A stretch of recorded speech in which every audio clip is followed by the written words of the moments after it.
She's dancing in front of the camera.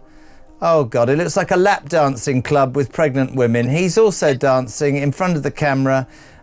She's got a black dress on. She's literally holding her bump and twerking, and she's put this on social media. The woman is that's getting worse now. She looks like she's performing.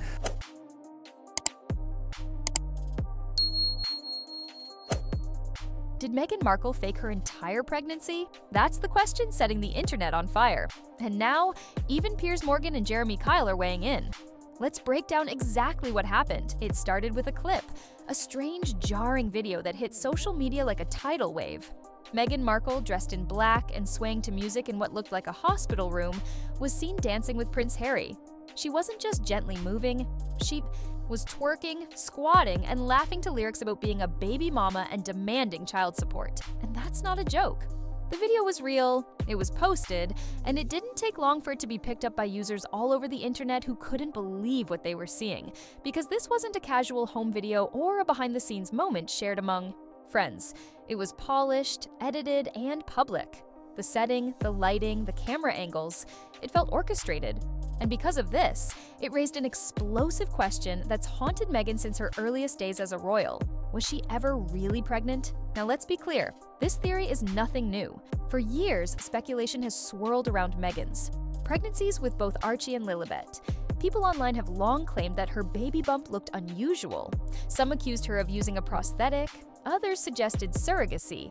But until now, most of those theories remained on the fringes, dismissed by mainstream media as baseless internet noise. However, this video flipped the script entirely. It didn't just revive those conspiracy theories, it amplified them. Suddenly, voices that had stayed silent were speaking up. High-profile commentators like Piers Morgan and Jeremy Kyle, both known for their sharp-tongued critiques, began questioning the footage. You are witnessing a broken heart that is allowed to bleed openly. That is what we are witnessing. That's not what I'm witnessing. That is what you are witnessing. I'm witnessing an entitled, arrogant, trauma, bitter, twisted little man who's had his claws dug into by a manipulative LA lady, and the pair of them have got on a mission, a wrecking ball mission, to enrich themselves by abusing the very institution which bestowed the titles to them, which they used to make money. And once they weighed in, the floodgates opened. Because it wasn't just anonymous accounts or fringe blogs raising doubts anymore, it was journalists, broadcasters, even healthcare workers who began dissecting the footage. And it's not hard to see why. Because when you slow the video down, frame by frame, some things really don't add up. The bump? It looked too round, too stiff, and too smooth. It moved oddly, and during certain moments, especially when Meghan squatted or bent down, it didn't seem to react like a natural belly would. Women who had been through full-term pregnancies began chiming in across platforms, saying they couldn't relate to the way Meghan was moving, let alone the shape and behavior of the bump. More than one nurse publicly commented that the hospital room didn't appear authentic. "That's not a labor and delivery room," one wrote. "The IV line is wrong. The bed setup is off." Another flatly stated, "She's not in labor. That's a costume drama." These weren't trolls. They were people with medical backgrounds, offering what they claimed were expert insights. And because of their credentials, those opinions hit differently. They weren't just opinions, they were warnings that something wasn't quite right. But what really pushed this from theory into mainstream firestorm territory was the reaction from traditional media figures. Piers Morgan, never one to hold back, took to X, formerly Twitter, and posted, "We're about 2 months away from the sex tape." The post exploded with engagement, liked, shared, and discussed by thousands. It was brutal, yes, but it was also a reflection of how far Meghan and Harry had drifted from the public's sympathy. Jeremy Kyle was no less harsh. On his talk show, he gagged in disgust while describing the clip. She's dancing in front of the camera. Oh God, it looks like a lap dancing club with pregnant women. He's also dancing in front of the camera. She's got a black dress on. She's literally holding her bump and twerking, and she's put this on social media. The woman is that's getting worse now. She looks like she's performing. Kyle then questioned the entire premise of Meghan and Harry's supposed desire for privacy. They left the UK to escape media attention? He scoffed. And now she's posting TikTok-style dance routines in a delivery gown. It was theatrical, but it hit a nerve because it wasn't just about the optics. It was about trust. And that's where this becomes far more than a gossip story. Because under British royal succession law, any royal baby must be born of the body of the royal parent to be eligible for titles and placement in the line of succession. If, and it's a big if, Meghan had used a surrogate and kept it hidden, that wouldn't just be a breach of public trust. It could technically render Archie and Lilibet ineligible for royal titles or standing. This isn't tabloid speculation anymore. This is constitutional. And because of that, the conversation shifted. It stopped being about how weird the video looked and became a serious question of legitimacy. Journalists began whispering about what was being said behind closed doors. Royal commentators admitted that some media outlets had long suspected inconsistencies, but avoided touching it publicly out of fear of backlash. But now, it was being discussed on national TV. The topic was no longer off limits. Even more telling was the eerie silence from Meghan herself. There was no denial, no clarification, no follow-up post trying to frame the video as a joke or parody. Just silence. And in that silence, people saw confirmation, or at the very least, a refusal to set the record straight. Meanwhile, other layers of the conspiracy began to re-emerge. Old clips resurfaced of Meghan walking with a seemingly collapsible bump. A 2019 video in particular showed her sitting down and the bump appearing to fold, which viewers have dissected for years. Now that same footage was being reanalyzed in the context of the new video, with more viewers saying the inconsistencies felt impossible to ignore. Even Norman Fenton, a mathematics professor, chimed in, stating publicly that the physics of the bump simply didn't align with what we know about pregnancy movement. And while he didn't accuse Meghan of lying, he made it clear there were inconsistencies that couldn't be explained by normal variation. Because of this, some legal experts began weighing in, not about Meghan specifically, but about the general implications. If a royal family member hypothetically used a surrogate without disclosure, it could spark a constitutional dilemma. Some commentators argued that Buckingham Palace should be required to investigate. Online petitions began popping up demanding just that: an inquiry, an audit of birth certificates, and even calls for Meghan's children to be removed from the official royal website until clarity was given. These demands weren't just coming from random accounts, they were amplified by organized groups, some of whom had legal backgrounds or royal affiliations. It got even more serious when one rumor began circulating, unconfirmed but widely repeated, that Prince Harry was considering reverting to his mother's maiden name, Spencer. The theory was that this would create distance between his family and the House of Windsor, a kind of quiet separation. If true, it would be a massive symbolic shift, though the palace has never acknowledged it.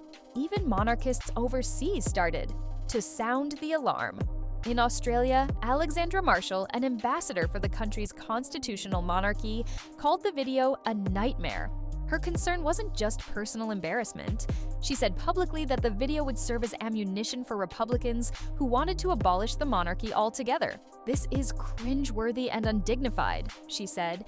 "It gives our opponents exactly what they want." And when someone in her position makes that kind of public statement, it's not just opinion, it's a warning that the institution's image is in danger.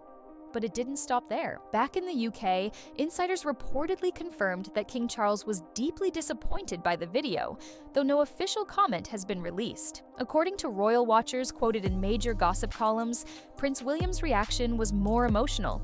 He was said to be furious, not just at the video itself, but at how it dragged the monarchy back into scandal right as he was working to modernize its public image.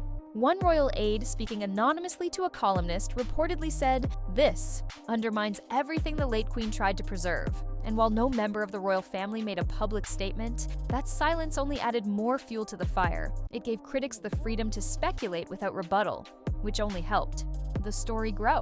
Royal biographers began rewriting chapters of upcoming books. Journalists who had once dismissed the conspiracy began revisiting it with a more open tone. Suddenly, conversations that had once been confined to Reddit and Twitter were happening. On national television and in major newspapers, the media pivot was unmistakable. Even broadcasters who had previously defended Meghan began to walk back their support. On one popular morning show, a host said, "If this video was supposed to silence critics, it's done the opposite. It's raised more questions than ever."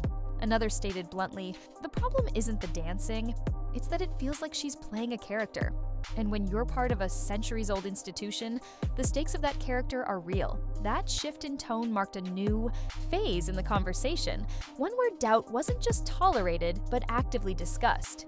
Because at this point, it wasn't about one video. It was about the growing belief that the public had been sold an image that didn't match the reality. What added to the tension was Meghan's continued silence. As of the recording of this video, she hasn't issued a single statement explaining the footage. No PR team clarification, no interview, not even a vague Instagram story trying to control the narrative.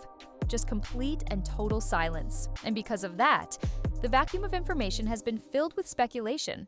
Some of it fair, much of it intense. And for viewers around the world, the question now isn't just whether Meghan used a prosthetic bump or a surrogate, it's whether this entire chapter of royal history has been built on something fundamentally false. Because when public trust starts to erode, every detail begins to matter. Every previous clip, every interview, every moment where Meghan spoke about motherhood or her birth stories is now being re-examined under a new light. And whether you believe the theories or not, the fact that so many people are even entertaining them shows how fractured the relationship between Meghan and the public has become. When someone who once commanded global sympathy is now being accused of staging pregnancies, it's a sign that the public mood has shifted dramatically. And perhaps the most alarming part, this story isn't going away. In fact, it's gaining traction. Online petitions are still circulating, with tens of thousands of signatures calling for an inquiry from Buckingham Palace. Some demand the release of medical documents. Others want Harry and Meghan's titles stripped altogether. Legal analysts have weighed in on the likelihood of that happening, and while most agree it's unlikely without a major revelation, the calls alone are unprecedented. It's one thing to criticize a royal for bad behavior, it's another to accuse them of a deception that could affect the royal bloodline itself. Meanwhile, outlets that once published glowing headlines about Meghan's parenting are now split. Some stick to soft coverage, birthday tributes, charity work, family moments. But others are taking a more skeptical tone. One major tabloid recently published a side-by-side analysis of Meghan's known pregnancy photos, highlighting inconsistencies in bump shape, size, and placement. Another ran interviews with body language experts, analyzing how Meghan carried herself during her pregnancy appearances versus how she moved in this recent video. Again, none of this confirms any wrongdoing. But the shift in coverage is undeniable. Even within the palace, things appear to be changing. Though no official statement has been made, insiders report that staff who once worked closely with the Sussexes are now willing to talk. Anonymous sources quoted in UK-based royal blogs say that people who felt silenced or ignored in the past are finally starting to speak off the record. One quote in particular stood out: "We've protected them for too long. This isn't about bias anymore. It's about public trust." That line, about trust, is becoming the heart of the issue, because it's no longer just about Meghan and Harry's personal choices. It's about whether an institution meant to symbolize tradition and transparency may have knowingly helped conceal something that affects the line of succession. So what happens now? If the palace continues to remain silent, it may find itself forced into action, not because of pressure from journalists, but because of mounting questions from within the system. Legal scholars have already begun discussing what would happen if the legitimacy of a royal birth were ever legally challenged. Would Parliament get involved? Could the titles be revoked? Could the children's place in the line of succession be altered? These aren't just internet hypotheticals anymore. These are now being discussed in real legal forums. And whether or not anything actually comes from it, the damage to the royal image is already done. And perhaps that's the real story here. Not whether the bump was fake, not whether Meghan used a surrogate, but the fact that public confidence in the institution has dropped so low that these theories are even possible. Believable in some eyes. It's a cultural shift, a media reckoning, and a royal headache all wrapped into one viral video. And as long as there's no clear response, the speculation will only grow louder, which brings us to the final point. Silence is a strategy, but it's also a gamble. And in Meghan's case, it may be one that's backfiring. Because in a world where perception is everything, leaving the public to draw their own conclusions can be just as damaging as confirming the worst. Whether this was a bizarre PR stunt, a misunderstood performance, or something far more serious remains to be seen. But one thing is certain, people are watching closely, and now we want to hear from you. Do you think the palace should release a statement? Should Meghan respond publicly? Do you believe the pregnancy conspiracy has any merit? Or is it just internet sensationalism? Drop your thoughts in the comments below. We read everything. And if you found this breakdown insightful, make sure to like this video, subscribe to the channel, and hit the notification bell so you never miss an update on stories the mainstream media doesn't want to touch. Until next time, stay curious, stay critical, and stay informed.